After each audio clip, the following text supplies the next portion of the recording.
चिखला काकड पुतळ्याच्या वादातून हाणामारी, गावात तणाव। घटनेची पार्श्वभूमी लोणार तालुक्यातील चिखला काकड गावात छत्रपती शिवाजी महाराज यांचा पुतळा बसवण्यावरून 2 गटांत वाद झाला। हा वाद इतका विकोपाला गेला की त्याचे रूपांतर थेट भीषण हाणामारीत झाले। मारहाण या वादादरम्यान महिला आंदोलक संजीवनी वाघ आणि त्यांच्या सहकाऱ्यांना बेदम मारहाण करण्यात आल्याची माहिती समोर आली आहे। Video viral. या मारहाणीचा व्हिडिओ सोशल मीडियावर प्रचंड व्हायरल झाला असून संपूर्ण जिल्ह्यातून आणि सोशल मीडियावरून संताप व्यक्त केला जात आहे। पोलीस बंदोबस्त।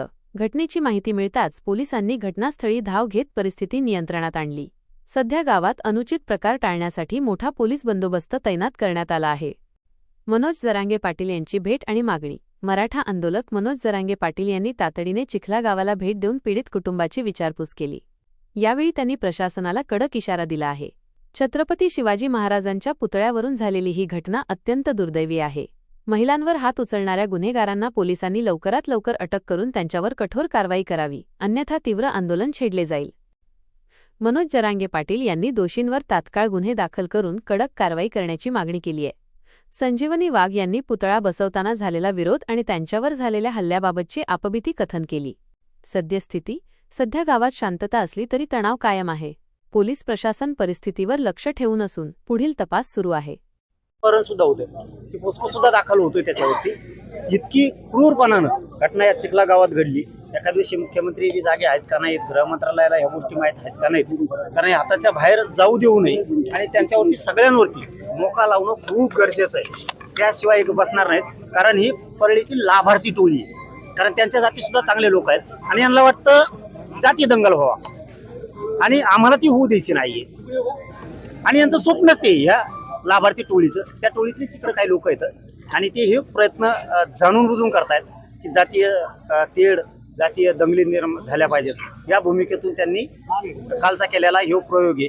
शांत राज्य असताना सुद्धा दूषित करायचं काम यांच्या हातातून सुरू आहे, परंतु मुख्यमंत्र्यांनी याच्यात लक्ष घालून याची सखोल चौकशी करून इथल्या संबंधित काही अधिकारी होते त्यांनी का रोखलं नाही सुद्धा चौकशी झाली पाहिजे आणि ते दोषी आढळले नसतील तर त्यांना सुद्धा विनाकारण मग अधिकाऱ्यांना सुद्धा इथल्या असणाऱ्या कोणते कॉन्स्टेबल कोणते यांना त्रास देऊ नये, पण अगोदर चौकशी करा। ते जर आढळले तर त्यांना सुद्धा निलंबित केलंच पाहिजे, पण नाही आढळले तर काही जणांचं म्हणणं आहे त्यातल्या काही अधिकाऱ्यांनी सहकार्य केलंय, इथल्या पोलिसांनी काहींनी केलं नाही। त्याची चौकशी सुद्धा होणं खूप गरजेचं आहे आणि जर ही गुन्हे दाखल करून त्या आरोपींना आज सगळे गुन्हे म्हणतो आम्ही आज 5 वाजे 6 वाजेपर्यंत तर सगळे गुन्हे दाखल झाले नाही, म्हणजे 307 पासून ते पोस्को पासून अपहरणापासूनचे सगळे गुन्हे जर दाखल झाले नाही, डोक्यात दगड घालायचा प्रयत्न केला आहे, म्हणजे डोक्यात दगड घालून मारून टाकायचं ही प्रयोग होता।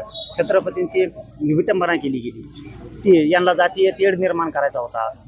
सामूहिक कट रचून हे आले होते, त्याच्यात 120 लागलाच पाहिजे, कारण यांनी सामूहिक तिकडं संगनमत केलं होतं आणि ती कट रचून तिथं सगळ्यांनी मिळून हल्ला केला, कारण यांना सगळ्यांना मोका लागतो। 120 खाली हे सगळेजण येतात। हे गुन्हे दाखल झाले पाहिजेत आणि ते करतील, SP साहेब करतील, इथले पोकळे साहेब करतील, इथले DYSP साहेब करतील। त्यांनी नाही केले तर 25 तारखेला त्यानंतर आम्ही तारीख डिक्लेअर करणार आहेत। पुऱ्या राज्यातले मराठी या चिखला गावात येणार। मी त्यांना माईक मधूनच सांगितलं की SP साहेबांनी DYSP साहेबांनी सगळ्यांनी सांगितलंय की गुन्हे दाखल होणार, एकही आरोपी याच्यातला सोडला जाणार नाही। ज्या पद्धतीने जॉब दिला जाईल, कारण ती रात्री घाबरलेली होती, तिचा डबल जॉब घेणं गरजेचं आहे। आता तिचा जॉब त्या लेकरांचा 12 वर्षाच्या मुलीचा पाय मोडलेल्या एका मुलीचा जॉब घेणं गरजेचं आहे। त्या जॉबनुसार सगळ्या कलमा येतील आणि त्यानुसार यांना सगळ्यांना अटक होईल असं सांगितलंय आणि आम्ही SP साहेबांवरती परत पोकळे साहेब आहेत त्यांच्यावरती विश्वास ठेवलाय, DYSP साहेबांवरती विश्वास ठेवला की सगळ्यांना अटक करतील। त्यांनी नाही केलं तर 25 तारखेला आपण एकत्र पुन्हा जमू। 25 तारखेनंतर तारीख डिक्लेअर करू। आज मी जाहीरपणाने सांगितले सगळ्यांनी शांत राहायचं, आपण आपल्या गावाकडे शांततेत सगळ्यांनी जायचं। 3 तारखेला अज्ञात व्यक्तींनी रात्री पुतळा बसवला होता। दुसऱ्या दिवशी 4 तारखेला आम्ही तो पुतळा पाहिला, परंतु गावातील काही पंजारी समाजाच्या लोकांनी त्या लोकांनी तो पुतळा काढण्यास सांगितलं। आम्ही सांगितलं की महाराज कोणाचे एकट्या मराठ्याचे किंवा कोणत्या जातीचे नव्हते, महाराज सगळ्यासाठी लढले होते आणि महाराज सगळ्याचे आपण महाराजाला ठेवू। त्यांनी काय सांगितलं की आम्ही तुम्हाला कोपऱ्यात जागा देऊ। आम्हाला मान्य नसताना आम्ही मान्य केली, आमच्या काही वरिष्ठ लोकांनी समाजाच्या ती जागा मान्य केली, आम्ही पण केली। वर्गणी चालू झाली, त्यानंतर आमच्या सुरुवात माझ्यापासून झाली, आम्ही दिली, त्यानंतर परत सरपंचानं कटरस्थान रचून परत आमच्या नावाची कंप्लेंट घेऊन गेले, पण चंद्रकांत पाटलांनी त्यांची कंप्लेंट घेतली नाही. त्याच्यानंतर त्यांनी मला धमकी दिली, तुला उचलून नेऊ, तुला मारून टाकू, जसं संतोष देशमुखाला केलं तसंच तुला करू, असं सरपंचांनी सांगितलं होतं मला.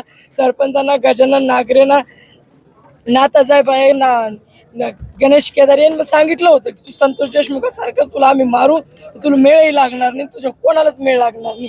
त्याच्यानंतर कालची घटना अशी होती की 4-5च्या टायमाला माझा भाऊ इकडे आला होता, त्यांच्या बाया माणसं जमलेले होते, आम्ही काही 4-5 जणच होतो घरी.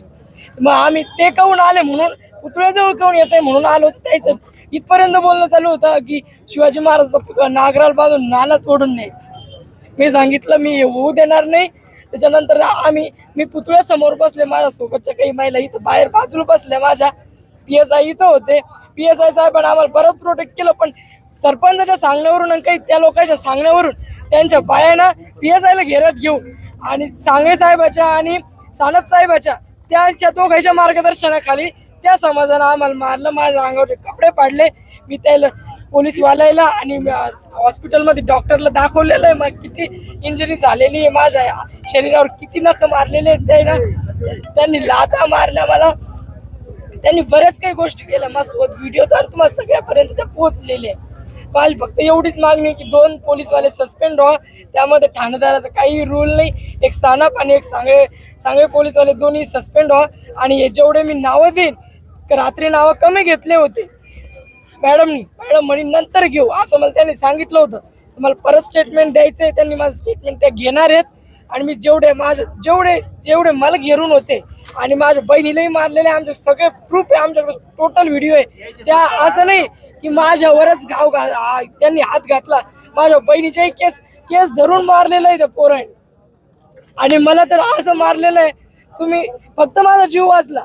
जर कधी सानप साहेब माझा मोठा भाऊ लुटत नव्हता तर राजू सोरणे नावाचा पोरगा माझ्या डोक्यात दगड पण घालत होता. त्याने दगड उचलला होता, जसं पाहतच माझ्या भावाने तो ढकलला म्हणून मी वाचले. नाही जसे आपले संतोष भाऊ गेले तशीच आज मी गेले असते, आज तुमच्या समोर नसते. तर माझी सर्व प्रशासनाला, सगळं तुम्हाला पत्रकार लोक सगळ्यात जास्त व्हायरल करा आणि त्याला पकडा आणि ते सजा द्या. असं नका करू की आज पकडलं आणि उद्या सोडा, असं नका होऊ देऊ. फक्त एवढीच माझी प्रशासनाला विनंती. मला मारणाऱ्या महिलांवर अत्याचार करणारे किती आरोपी असू शकतात? तो टोटल समाज होता, पण मला घेरलेला 30-40 जण होते, 30 जण होते. त्या 30 जणांनी लाता मारल्या, मला पाय धरून असं फरकाडलं त्यानं पूर्ण. माझ्या उजव्या पायाला घासलेलं आहे. म्हणजे त्यानं जसं पिक्चरचे सगळे पिलेले होते. सरपंचाने 3 बॉक्स दारू आणून पाजलेली होती त्याला. त्या पिक्चरचा सीन होतो की नाही, हिरोईनला मदत घेऊन मारते, त्या पूर्ण नियोजित होतं. ते फक्त आम्हाला माहिती नव्हतं. आमचे लेकरं पण इथं होतं. 2 घंटे माझी मुलगी म्हणून माझी भाषी गायब केली होती. 2 घंटे, 1.5 वर्षाची मुलगी, एवढंही ध्यानात नाही आलं. रोज आम्ही गावात राहतो की माझी पोरगी 4 वर्षाची.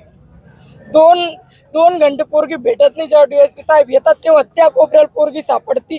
आम्ही सगळे इथं, आम्ही PSI साहेब सांगतो की आमची पोरगी नाही, तरी PSI साहेब त्याला विचारते पोरगी कुठे, त्याच्यानंतर पोरगी आम्हाला सापडते तिथं.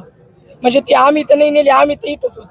आता तुमची काय भूमिका असते? माझ्या 12 वर्षाची भाषी आहे, तिच्यावर पण यांनी मारायचा प्रयत्न केलेला आहे. नखल लागेल, गळ्यात पोस्को दाखल व्हावं, सगळे गुन्हे जे मी सांगत ते गुन्हे दाखल व्हावं, कायद्यानुसारच व्हावं, पण गुन्हे दाखल व्हावं आणि त्याला सजा व्हावं.